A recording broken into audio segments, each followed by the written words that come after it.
Do you guys know the names of any Irish scientists, past or present? Have a think. You think of anyone? Unfortunately not. No? I'd love to be able to, but I can't. No, I don't. No, not at all. No, off the top of my head, I can't. No. No. No. No. No. Not off the top of my head. Sorry, Bet some guy whose name in Navan. He did that measuring thing to do with weather. Is it Beaufort? Yes! Well done! Look at you go, that's so impressive. Science Foundation Ireland found that 69% of Irish people couldn't name an Irish scientist. From what I've heard this morning, I'd well believe it. So we're here at Epic Ireland to find out about 4 Irish scientists you should know. The Beaufort scale is basically a scale of how strong the wind is. Catherine, you've been doing workshops all over the country as part of Science Week, and this one here about Irish scientists that maybe people don't know. Yeah, absolutely, because when people think of scientists, they know Einstein and they know Stephen Hawking, and if you say to them, you know, Irish people, there are lots of very famous Irish scientists, they don't actually know them. And I mean, there are 4 they should really, really know about. Okay, we ready? Yes. Number 1, Robert Mallet. Robert Mallet, father of seismology. You know, but I mean, you have to understand, he didn't work in Ireland because we don't get earthquakes. But this guy is so famous that he actually appears on stamps in Italy, where he studied the earthquakes over there.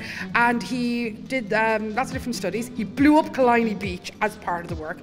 Obviously, that's why he had to move. He couldn't stay in Ireland after that. But he invented a seismoscope, which is a forerunner of our seismograph that we use today.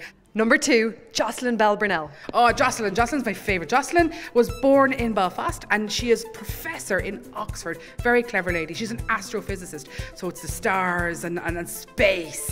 And she discovered pulsars, which are a shaft of light that is produced when stars goes into a white dwarf. And it's something she discovered completely by accident when she was doing her PhD. And she didn't get any credit.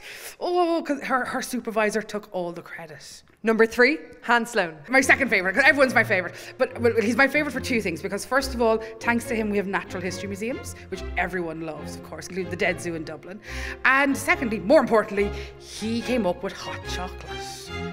Yeah, so the modern hot chocolate that we drink today was his invention. Yeah, he got cacao powder and he mixed it with milk and sugar. Spent a long time developing, did a lot of study on the chocolate before he got the right recipe.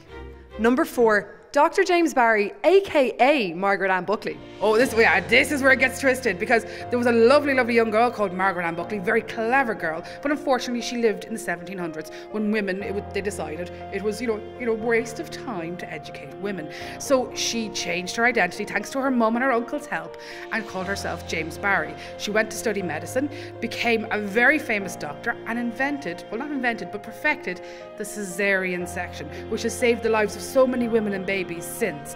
And interestingly, she kept her male persona. So although she pretended to be a boy to study medicine, she stayed a man for the next 56 years and nobody ever knew. And so then how did they find out that she was a woman? Well, when she passed away, she was 71 when she died, and it was when they were laying the body out. A lady who was doing it noticed. It wasn't a man, it was a lady. Who was your favourite Irish scientist you learnt about? Dr. Barry. Yeah, and what did Dr. Barry do? Do you remember? It was actually a girl, but they pretended that he was a boy so he could be a scientist. I love the fact that so many people can learn a lot of things from just scientists. Science Week on RTE. See rte.ie/Science Week.